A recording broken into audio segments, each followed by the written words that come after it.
नमस्कार, बहुत स्वागत आप सभी का। आपके साथ मैं हूं पुनीत मिश्रा। आज क्रिमिनल्स में आपके सामने होगा जंगल में ऑपरेशन बुलेट। 100 पुलिस वालों ने जब जंगल में दबिश दी तो उस जंगल ने उगले हथियारों के सौदागरों की इनसाइड स्टोरी बस कुछ ही देर में, और इसके साथ ही होगा खुलासा लेडी नटवर लाल का, और दिखाएंगे घर का भेदी लूट करवाए कैसे एक राजदार ने घर में डलवाया डाका। भरोसे में डाके की तफ्तीश थोड़ी देर में। इसके साथ ही होगा कॉल पर एतराज और फिर हुआ उसका कत्ल। शुरू करते हैं क्रिमिनल्स।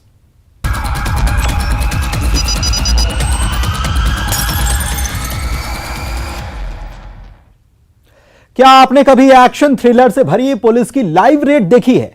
रील नहीं, बिल्कुल रियल प्लॉट है। घना जंगल जिसमें 100 पुलिस वाले हथियारों के सौदागरों पर रेड मारते हैं, और वो जंगल उगलता है पिस्टल, कट्टे, हथियारों का जखीरा।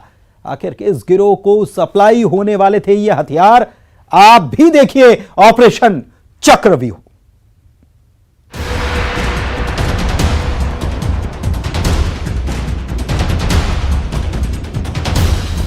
लगभग 100 सदस्यीय टीम को हमने विशेष ऑपरेशन पे भेजा था।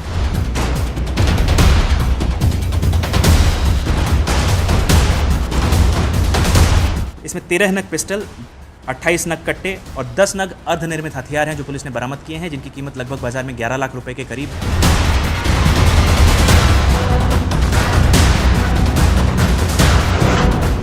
उनके ट्रिगर पर इंसानी जान,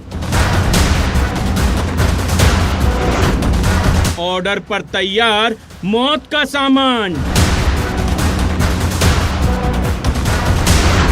जमीन में छुपा राज, पत्थर उगले सुराग,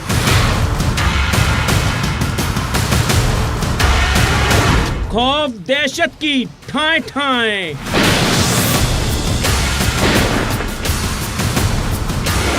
जंगल में पुलिस की raid live.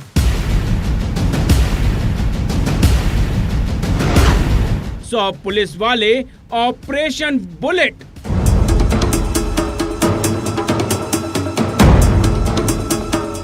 Action live, thriller live, मौत के सौदागर पर raid live. Light camera action scene number 1। 100 police वाले और ये जंगल।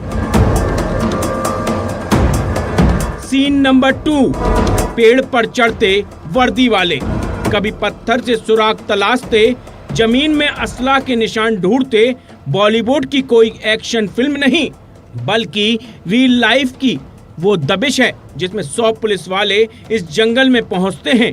वो दहशत और आतंक की फैक्ट्री चलाने वाले, जहां तैयार होता है मौत का सामान, जहां पिस्टल, कट्टे के ट्रिगर पर होती है इंसानी जान।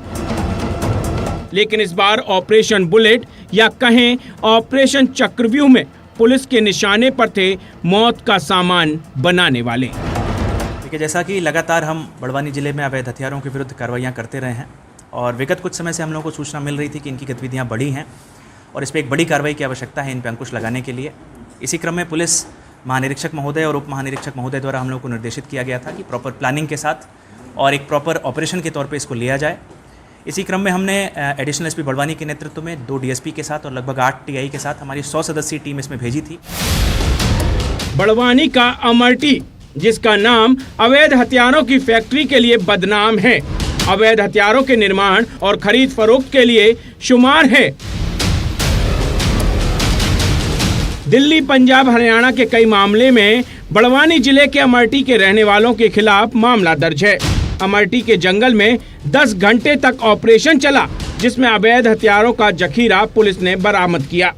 टीम ने प्रॉपर सूचना संकलित करते हुए प्रॉपर प्लानिंग के तहत इसमें घेराबंदी करके एक ऑपरेशन को अंजाम दिया, और इसमें एक बड़ी सफलता हमारी बड़वानी टीम को हाथ लगी है। इसमें हमने 51 फायर आर्म्स बरामद किए। जो फायर आर्म्स बनाने का सामग्री था इनके पास से, वो हमने बरामद किया है।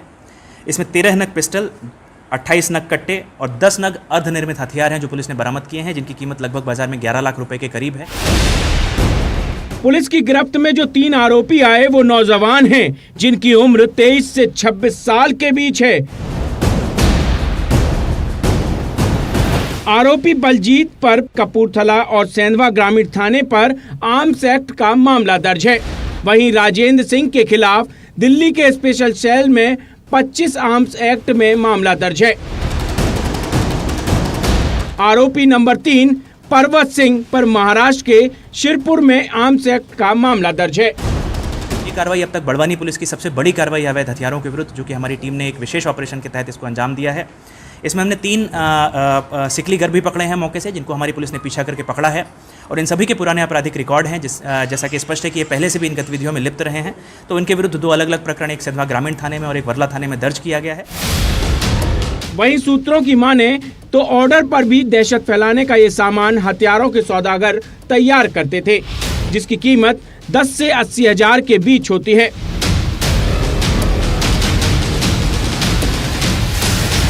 जैसा ऑर्डर वैसा ही माल तैयार। इस जंगल से अनेर नदी पार करते ही महाराष्ट्र की बॉर्डर लगती है। इसमें जैसा मैंने कहा कि इनके पास से हमें बहुत सारा कलपुर्जे इंस्ट्रूमेंट्स बरामद हुआ है, जिसका उपयोग ये करते थे बनाने के लिए। तो ऐसा कोई इस्टेब्लिश्ड फैक्ट्री यूनिट नहीं है, लेकिन इनको जहां मौका मिलता है वहीं ये अपनी यूनिट सेट कर लेते हैं एक अस्थायी तौर पे, और उसमें हथियार बनाते हैं। सवाल ये है कि अवैध हथियारों का जो जखीरा बरामद हुआ है, क्या वो किसी बड़ी साजिश को अंजाम देने के लिए तैयार हो रहा था?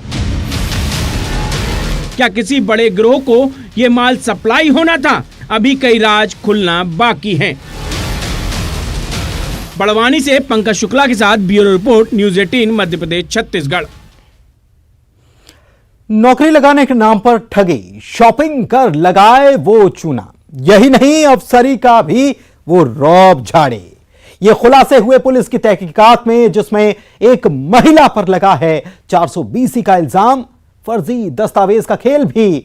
आप भी देखिए लेडी नटवरलाल।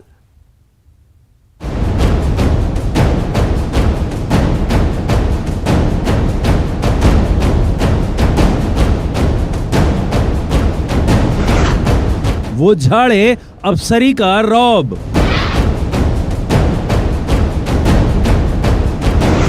शॉपिंग कर लगाए चूना।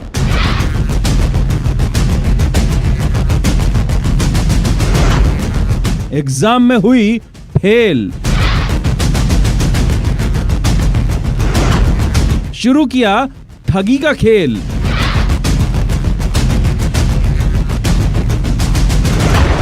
लेडी नटवरलाल।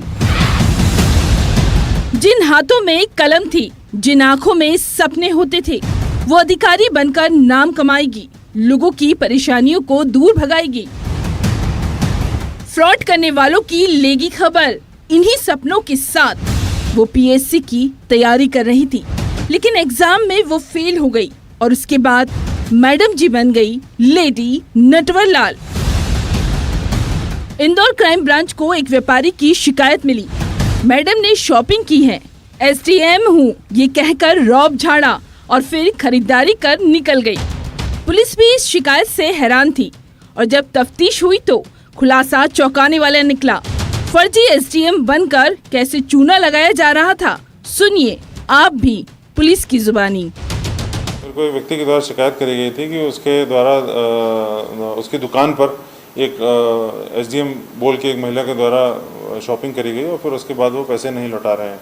इसके बाद जो है इनके द्वारा पता किया गया और तो पता चला कि ये एक फर्जी गैंग है ये। और फिर जो है उसके बाद हमने इसमें केस को टेकअप किया और आगे पूछताछ में पता चला कि काफ़ी ऐसे लोग पीड़ित हैं जिनको अलग अलग कारणों से उनको झांसे में लेकर उनसे पैसे भी लिए गए हैं और अलग अलग तरीके से उनको ठगा गया है। और इस तरह से ये महिला जो है ये ऑपरेट कर रही हैं अपने को एसडीएम बता के। अब जरा इस लेटर पर नजर दौड़ाइए। राज्यपाल के नाम से फर्जी आदेश। आरोप है कि ये जालसाजी मैडम 420 ने की है। पुलिस की तहकीकात में ये बात सामने आई है कि फर्जी एसडीएम अधिकारी बनकर आरोपी महिला ने नौकरी दिलाने के नाम पर ठगी का खेल खेला। इंदौर कलेक्ट्रेट में गार्ड की नौकरी लगाने के नाम पर 2 लाख रुपए फरियादी से लिए। फर्जी अपॉइंटमेंट लेटर, नकली आईडी कार्ड और ड्रेस भी दी, जिससे शक करने की कोई गुंजाइश ही न रहे। इसमें काफ़ी इनके पास जो है लेटर्स मिले हैं, अलग अलग विभागों की नियुक्ति के आदेश मिले हैं। इनको इनकी नियुक्तियों के संबंध में ये अपने को जो है जहाँ पे लोगों को अपनी तरफ से लेटर जारी कर रहे हैं एसडीएम बता के, इस तरह के काफ़ी सारे दस्तावेज इनके पास से मिले हैं जो पूर्ण रूप से फर्जी हैं। पुलिस की माने तो फरियादी को वार्ड क्रमांक 75 पत्थर मुंडला में जोनल अधिकारी के पद पर 45,000 सैलरी के साथ नौकरी दिलाने और फरियादी की पत्नी को 35,000 सैलरी के साथ महिला बाल विकास परियोजना में सुपरवाइजर के पद पर नौकरी लगाने का झांसा दिया गया। फर्जी ज्वाइनिंग लेटर देकर 7,50,000 की ठगी की गई। बहुत सारे शासकीय विभागों के नाम पे इन्होंने जो है महिला बाल विकास या PWD अलग अलग विभागों के इन्होंने जो है वो बना रखे हैं पत्र, और वो देखने पर ही प्रथम दृष्टया ही समझ में आ जाते हैं कि वो पूर्ण रूप से फर्जी बनाए गए दस्तावेज हैं। 420 की इस खेल में एक फरियादिया की दुकान से 74,000 रुपए के कपड़े भी खरीदे गए, चेक भी दिया गया, लेकिन चेक फर्जी था। अभी अपने को ये बताते थे कि देपालपुर में पदस्थ हैं SDM के तौर पे, और परंतु ऐसा नहीं है, और ये इस पूरे इलाके में जो है इसी चीज़ का इस्तेमाल करते थे। आखिर 420 के इस खेल में और कितने खिलाड़ी और कितने राज, इस मामले की तफ्तीश जारी है। इस बात की भी तहकीकात हो रही है, कहीं इस खेल में कोई गिरोह तो शामिल नहीं। इंदौर से विकास सिंह चौहान के साथ bureau report, news 18 Madhya Pradesh Chhattisgarh. और अब डकैती की वो वारदात जिसमें हथियार बंद नकाबपोश बदमाशों ने डिप्टी रेंजर के घर पर डाका डाला था। हैरानी देखिए, वो बदमाश सीधे डिप्टी रेंजर को उस जगह पर ले गए जहां नकदी और जेवर रखे हुए थे, जिन्हें सारी लोकेशन पता थी। डकैती का मास्टरमाइंड महाराष्ट्र के गढ़चिरौली से गिरफ्तार हुआ। आप भी देखिए चौंकाने वाला खुलासा, घर का भेदी लूट कर आए। आखिर कौन है लुटेरों का वो राजदार? यह खुलासा होश उड़ा देगा।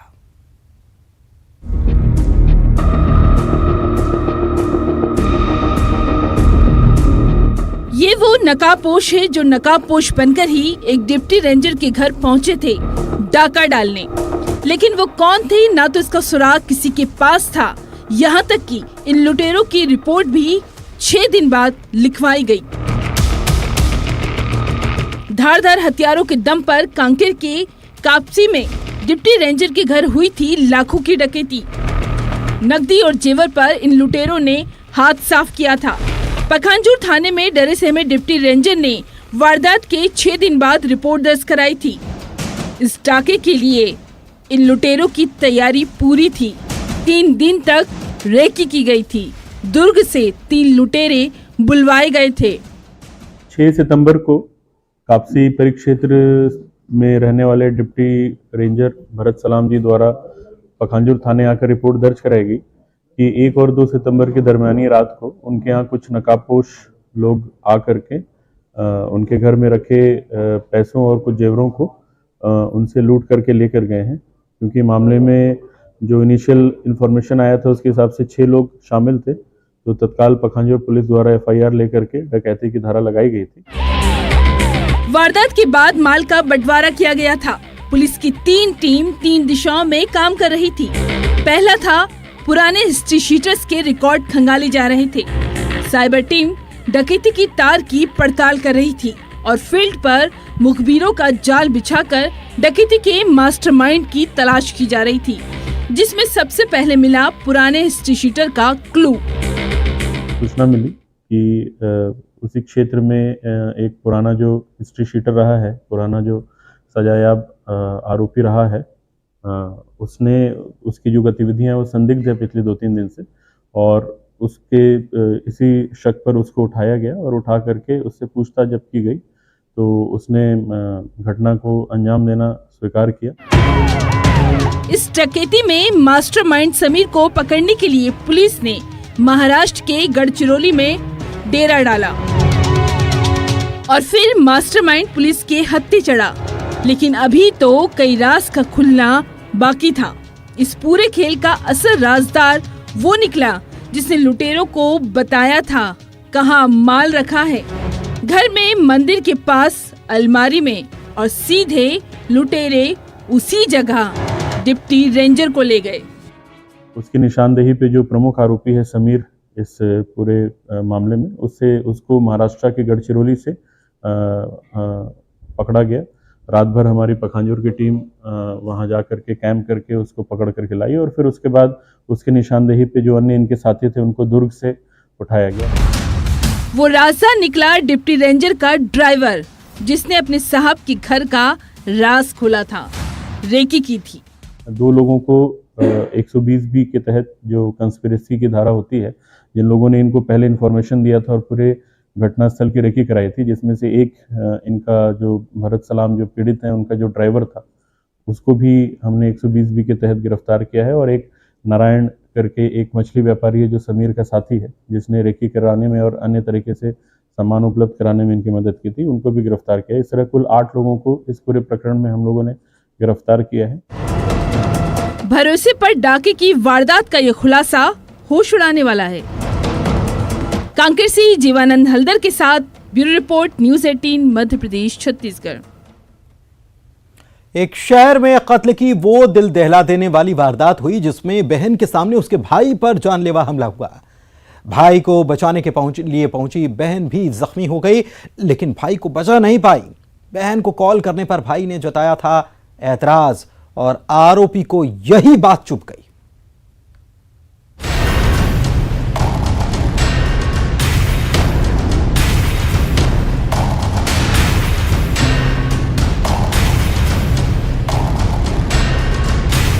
ये वारदात रोंगटे खड़े करने वाली है, जब एक बहन अपने भाई को बचाने की कोशिश करती है और इस कोशिश में वो भी घायल हो जाती है, लेकिन वो अपने भाई की जान बचा नहीं पाई, जिसकी आंखों के सामने उसके भाई के सीने पर चाकू से वार किया गया और इस वार ने उसकी जान ले ली। कोरबा के बांकी मोगरा इलाके में चाकू से सीने पे वार करके 18 साल के कुलदीप केवट की जान ले ली गई। थाना बांकी मोगरा में कुदरीपारा गांव में आपसी विवाद और कुछ प्रेम प्रसंग का मामला था, जिसमें एक युवक दूसरे युवक को सांघातिक वार किया था, जिस पर से जो इसको चोट लगी थी उसकी मृत्यु हो गई है। और दूसरा जो आरोपी है, इसमें मृतक का नाम कुलदीप केवट है, रहने वाला गजरा का है, और आरोपी जो है समीर नागे है और ये कुदरीपारा का रहने वाला है।